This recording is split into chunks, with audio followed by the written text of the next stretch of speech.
Alright, today we're going to be looking at the best characters for every single game mode. These characters are going to make your life a lot easier if you want to get more credits, if you want to do more damage, if you want to get more gear material, more gems, or whatever it is. I know that grinding in this game can take a very long time, so even if you can find one character that makes your life a lot easier, it really comes a long way. So with that being said, we're almost at 4,000 subscribers, boys, so if you're not subscribed, make sure to subscribe ahorita, right now. Okay, we're almost there, boys. With that being said, I hope you guys have a nice day, stay safe and stay clean, and let's start the video.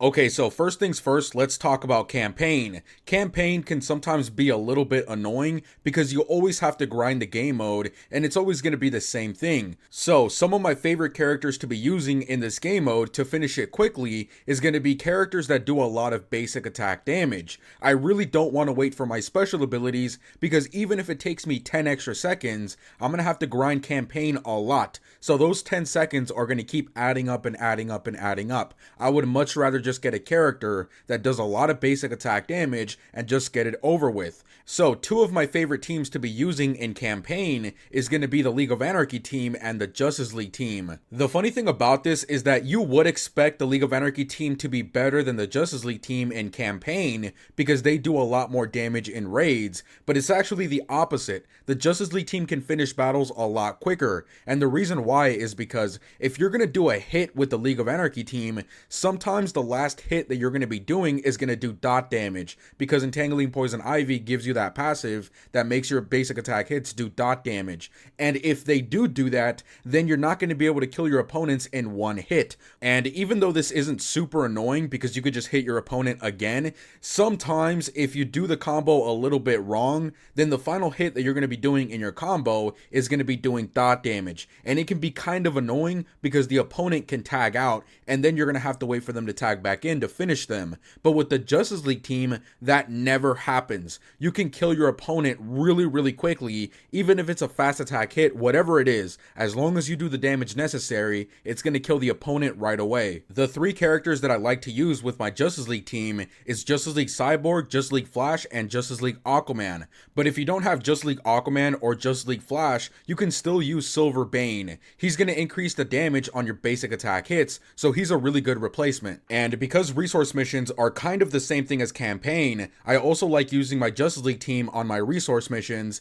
because they finish battles really quickly. Now let's move on and talk about raids in leagues. My favorite character to be using in this game mode is definitely going to be King of Atlantis Aquaman, which is really great because this is where you can unlock King of Atlantis Aquaman as well. This character is going to be really great. With his special 3, he's going to take percentages of health from the opponent, which means that even if you just got this character, you're still going to be doing a good amount of damage. And on top of that, one of his passives make it so that after using special abilities, you get more attack. So again, even if you just got this character, he's still going to be doing a good amount of damage. In addition, King of Atlantis Aquaman is going to be a really great character no matter what sub-boss or what phase you're going to be fighting. For his teammates, I really like using Dr. Fate and Shazam. But if you don't have Shazam, because I know he's a really hard character to get off of Arena, you could still use pretty much any other support character, and King of Atlantis Aquaman is still going to be a beast. And the same can be said when it comes to artifacts. Obviously, if you have the All Blades, that's going to be perfect. King of Atlantis Aquaman is going to be a monster, but if you don't have some of the really good artifacts, don't worry about it. King of Atlantis Aquaman is still going to be good. Now, with that being said, if we move on to solo raids, I can still say that King of Atlantis Aquaman is going to be the best character to use in this game mode.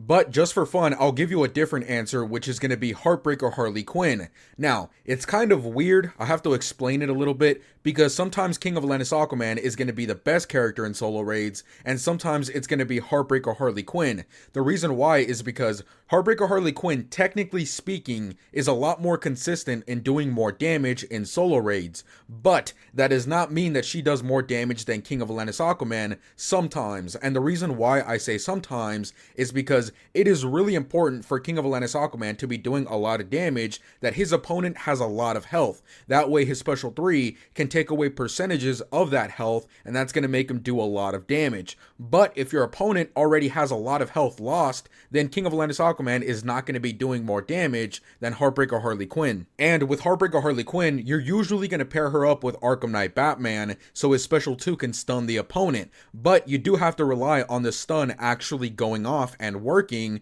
for Heartbreaker Harley Quinn to be doing a lot of damage. She's still going to do a lot of damage even without the stun, but with the stun, she does an insane amount of damage. However, I will say that King of Atlantis Aquaman I think is a little bit better than Heartbreaker Harley Quinn, just because King of Atlantis Aquaman is going to be a lot easier to get, his teammates are also going to be a lot easier to get, and King of Atlantis Aquaman is definitely the best character in regular raids, so even if he is the second best character in solo raids, you know, his functionality makes him a lot better. With that being said, let's move on to possibly my favorite game mode in the game, Arena. I really like playing Arena. I like the fact that I can fight brand new opponents every single battle, and I can use any team that I want as long as I can defeat the opponent. That's enough. But ironically, the thing that I really like about this game mode is exactly what makes it super hard. It's the fact that nothing is really concrete. There isn't one team that's going to automatically destroy everybody in the game, and I kind of like that. It makes you think a little bit more as to who you should be using,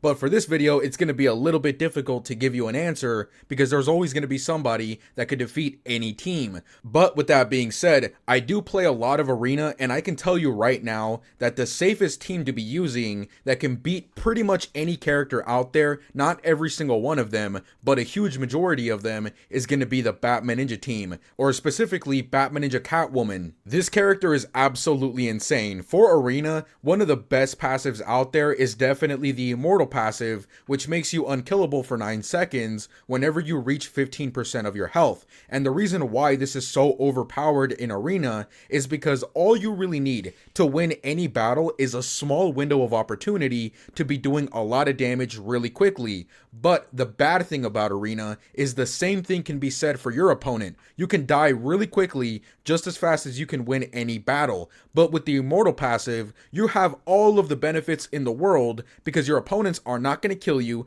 and you get that small window to be able to kill them, especially with her special 2, which does a lot of dot damage for a very long time, and it also heals up Batman Ninja Catwoman, which allows her to keep triggering her Immortal passive. So even if you don't have Batman Ninja Robin or Batman Ninja Gorilla Grodd, you can still use any other support character with Batman Ninja Catwoman, and it's still going to be difficult for you to lose. With that being said, let's move on to the next game mode, which is going to be Champions Arena. Now, I know that Champions Arena and regular Arena are really similar game modes, but I don't really use Batman Ninja Catwoman in Champions Arena that much. And the reason why is because in regular Arena, all I really care about is making a lot of points. Even if the battle takes a long time, I don't really mind as long as I can win the battle. But in Champions Arena, it's going to be a little bit different. I want to do the opposite. I want to be able to kill my opponents as quickly as possible, because I know that in Champions Arena, whenever I fight opponents to get the most amount of points, I'm going to have to fight 3 different teams. And on top of that, these teams are going to get a lot of buffs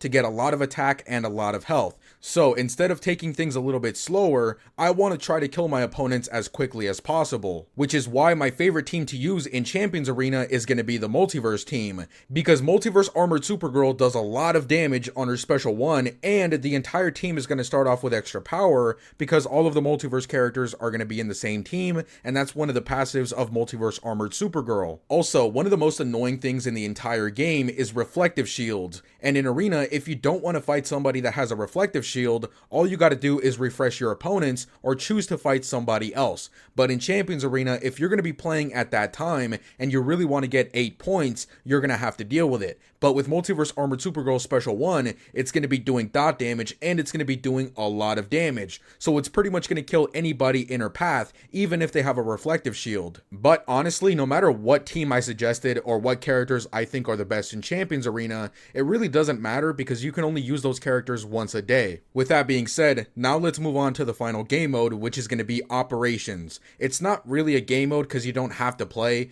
but you still have to be active, and there are characters better to use in this game mode, so I'm just going to call it a game mode. Anyways, the 2 best characters to be using is going to be Master Thief Catwoman Catwoman and Silver Catwoman because they're going to give you more credits. That's really not that big of a deal, but these characters aren't really that great anywhere else, so you might as well just put them in operations and get a little bit of extra credits. Unfortunately though, in operations you could do 3 different operations at the exact same time, but we only get 2 characters that give us buffs, which again is going to be Master Thief Catwoman and Silver Catwoman. So for the 3rd spot in operations, you could use any character that you want, it really doesn't matter. Anyways, before I end the video, I know that I didn't keep in mind versus challenges and regular challenges, but the reason why is because for those game modes, you have to use specific characters for every single different character that's going to pop up in the challenge game mode. So I can't really make a list, otherwise it would be a ginormous list because there's a lot of different characters in both of these game modes and I have to meet certain requirements. So I guess just the best answer is whatever the requirement is, whatever class characters you have to use, just use your strongest characters because that's going to help you finish the battles.